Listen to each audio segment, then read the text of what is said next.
Before cities, before borders, before even language, there was only the need to move. But what happens when the land itself turns against you?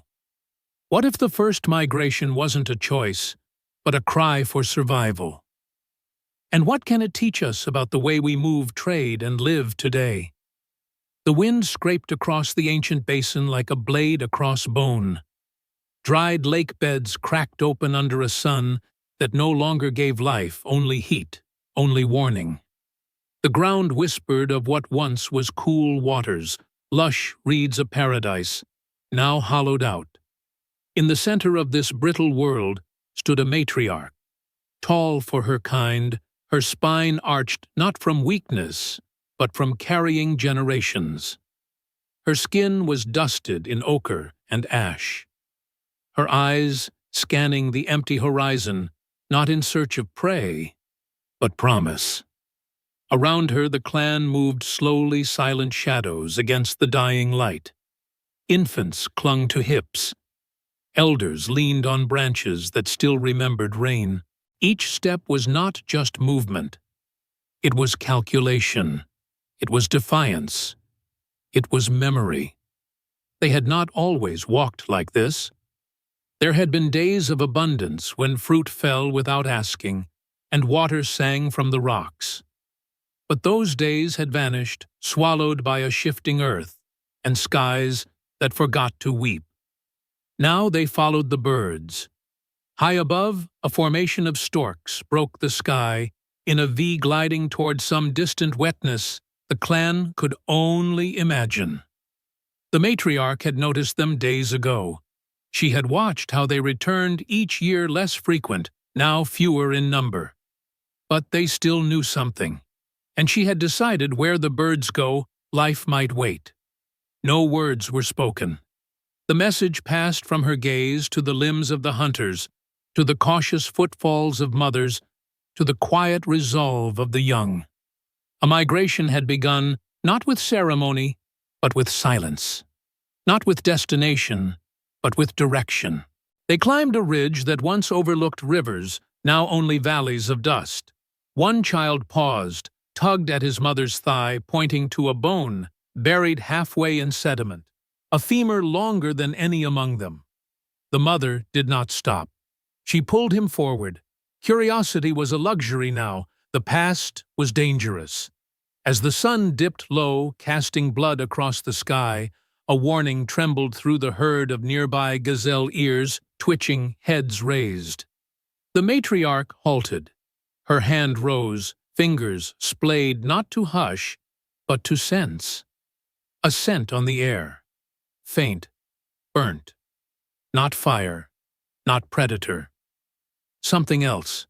Movement in the distance, figures upright, not of their own clan. Not like them, but not entirely unlike. They carried spears fashioned of flint and fire-hardened wood. Their gait was sharper, less burdened. Their eyes flicked with the alertness of those who have never known drought. For the first time in moons, the matriarch's breath caught not from fear, but calculation, competition, or possibility. She raised her arms not in surrender, not in greeting, but in a stance that said, "We are here. We have survived." And as twilight pressed in like a tightening jaw, the two tribes stood neither attacking, neither retreating, just watching. The first meeting of strangers, the first negotiation without words. A prehistoric parallel to the borders we now call global trade. A low growl of tension passed through the clan, not from mouths, but from muscles, tightening legs coiled like springs beneath dusted skin. The presence of the outsiders fractured the stillness. It was a moment as sharp as obsidian, fragile, dangerous, unforgettable. The strangers mirrored them, unmoving, but unreadable. One carried a necklace of animal teeth. Another bore fresh blood at the knee. Survivors, hunters, and now perhaps competitors. The matriarch stepped forward one pace only. Her hand touched her chest, then the earth.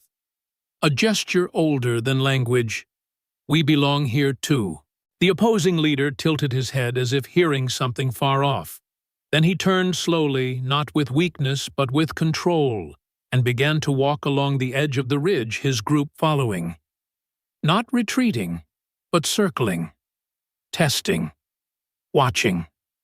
The message was clear: this land does not belong to anyone. It belongs to those who can keep moving. Night swallowed the sky.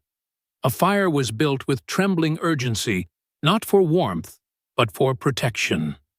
The children huddled close to their mother's ribs, listening to the crackle like it was breath. The matriarch did not sleep. She watched the stars shift, remembering how they once guided her ancestors before the floods, before the quakes, before the long thirst began.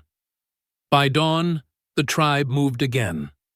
Across a ravine filled with the skeletons of trees, they passed what remained of another clan, a ring of crushed skulls, half-buried tools, gnawed bones. No signs of animals, no signs of resistance, just abandonment and silence. The matriarch did not speak, but she stepped carefully around the site. So did everyone else. This was not a place of death. It was a warning written in dust: move or be erased. As the sun rose higher, the heat became a second skin, clinging to backs, dragging on the lungs. The youngest stumbled. A mother slowed. The hunters scouted far ahead and returned with nothing but a shriveled cactus and a handful of beetles. Not enough. Never enough. Then came the edge. A canyon wide and jagged, like the earth's own wound, stretched before them. On the other side, green. Real, shimmering green. Not the illusion of heat, but dense canopy and mist, like breath from the stone. Water must flow there. Game must gather there. It was hope finally made visible. But the descent was treacherous. One wrong step meant bones shattered on stone. The matriarch kneeled, touched the dust, smeared it across her brow. Behind her, a father tied his child to his back with sinew. Elders locked arms. The youngest were lowered with ropes woven from bark and tendon. Hours passed like centuries. The descent was not a journey. It was a battle with gravity, heat, and the fragility of flesh. Hands bled, ankles twisted, but no one screamed. They couldn't afford to attract what might be watching.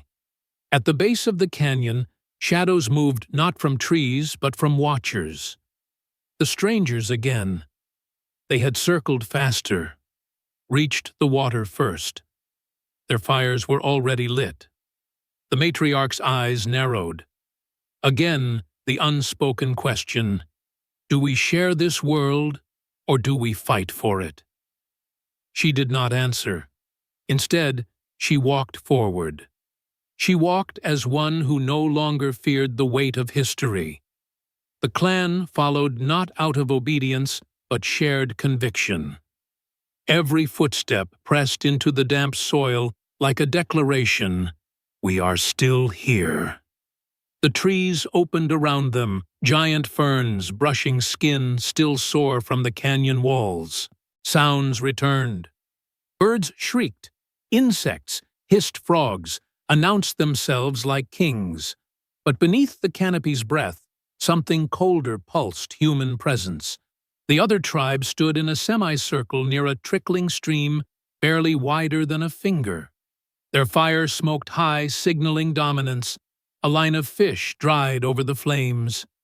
A child with dark eyes and mud-streaked cheeks gnawed on a fruit rind, watching silently as the matriarch approached. There were no barriers, no weapons raised, no snarls. Just presence. Tension like coiled roots beneath wet soil. The two leaders stood face to face, no words, no symbols. Only bodies worn by survival, minds sharpened by scarcity. Then slowly, the opposing leader bent and filled a cracked bowl with water, lifted it, and placed it at the center. An offering. The matriarch stepped forward, took the bowl, drank once, then set it back down exactly where it had been. No thanks, no claim, no submission. Just understanding. The kind only desperation can breed. The kind that remembers extinction is the price of pride. That evening, the two clans shared firelight, but not conversation. They cooked separate meals, but the children drifted. One offered a berry to another, who took it and ran laughing. No one stopped them. The elders only watched, suspicious, exhausted, yet unable to deny the simplicity of survival when not alone. Over the following days, the forest became a camp. Trails were cleared, traps set, water mapped. But cooperation was uneasy, like two predators circling the same carcass. One wrong movement, one moment of weakness, and the pact would vanish. Still, they stayed. Because abundance in isolation is myth.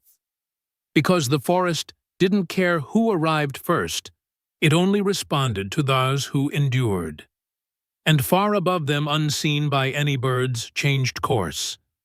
Seasons shifted. Rains gathered far to the north.